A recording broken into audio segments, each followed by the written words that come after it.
Hello বন্ধুরা, কেমন আছো? আজকে আমি যে রান্নাটা করছি আমার বাপের বাড়িতে সবার এটা খুব প্রিয়, হালকা পাতলা ঝিঙে মানে সবজি। কি করে ঝিঙে ভাজাও বলা যেতে পারে, তার জন্য ডুমো ডুমো করে ঝিঙে কেটে নিয়েছি। কড়াইতে তেল গরম করতে দিয়েছি। আমার বাপের বাড়িতে কালো জিরে দিয়ে মানে ঝিঙে খুব প্রিয়, সবাই খেতে খুব ভালোবাসে। কড়াইতে তেল গরম হয়ে যাতে এটা কাঁচা লঙ্কা ছেড়ে দিয়েছি, ভাজা ভাজা হয়ে যাচ্ছে। ফোড়নে কালো জিরে দিয়ে দিয়েছি। কালো জিরেটা ভাজা হয়ে গেলে এখন ঝিঙে দিয়ে দিচ্ছি। এই রান্নাটাতে আমরা অল্প মিষ্টি দিই, নুন, হলুদ।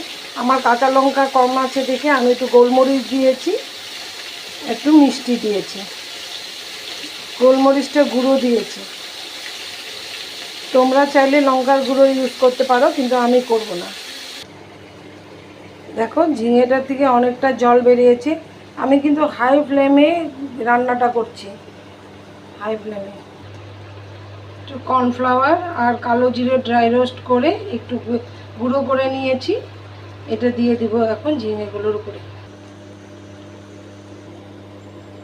এখন পুরো রেডি হয়ে গেছে আমার কালো জিরে সম্বার দিয়ে ঝিঙের ঝোল, হালকা পাতলা গ্রেভি। মানে তুমি ভাতের সাথেও চাইলে খেতে পারো বা রুটির সাথে, খুব টেস্টি হয়। একবার বানিয়ে অবশ্যই দেখো।